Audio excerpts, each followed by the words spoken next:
Network news. Movement's token dump scandal. Movement, a buzzy crypto startup supported by Trump's World Liberty Financial, was rumored to be closing a $100 million Series B round. Instead, following a CoinDesk investigation, the network is now at the center of an insider dealing scandal that has exposed a seedy corner of crypto deal-making.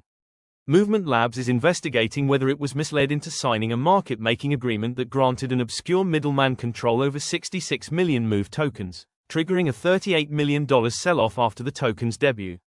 Internal contracts show Rentech, a firm with no digital footprint, appearing on both sides of the deal, once as a Web3 port subsidiary and once as an agent of Movement Foundation, raising questions about self-dealing. Foundation officials initially flagged the Rentech deal as possibly the worst agreement they had ever seen. Experts warned it created incentives to pump Move's price before dumping tokens onto retail investors. The incident has exposed a rift within the movement's top leadership. Executives, legal counsel and advisors are all under scrutiny for their roles in facilitating the arrangement despite internal objections.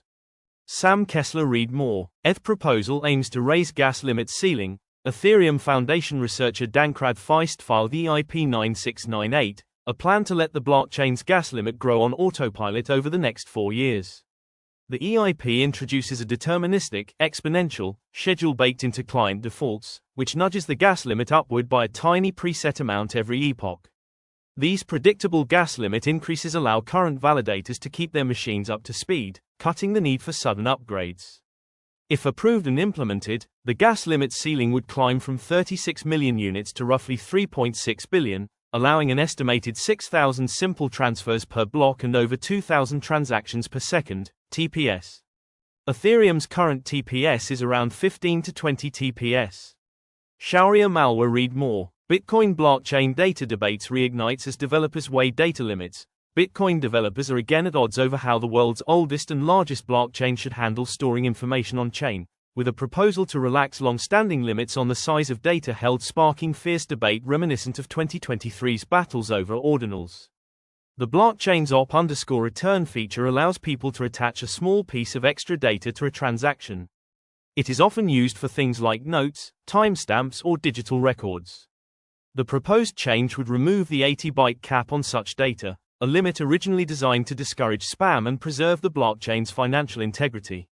Supporters argue the current limit is pointless because users are already bypassing it by using taproot transactions to hide data inside parts of the transaction meant for cryptographic signatures. Bitcoin Core developer Luke-Jr. called the proposal utter insanity and warned that loosening data restrictions would accelerate what he sees as the degradation of Bitcoin's financial first purpose. Sam Reynolds read more. Base reaches Stage 1 roll-up status. Base, the popular Layer 2 network from cryptocurrency exchange Coinbase, is now a Stage 1 roll-up, said the company, setting up its path towards full decentralization. The transition to Stage 1 roll-up comes as other Layer 2s have also reached that milestone, making these networks less reliant on centralized entities. The move means that Base will now have a security council, a network of 10 independent entities, which we chose from all around the globe, said Tom Vieira, the head of product at Base, in an interview with CoinDesk. Margaux Nijkerk read more. Unknown block type, divider, specify a component for it in the _components, types option.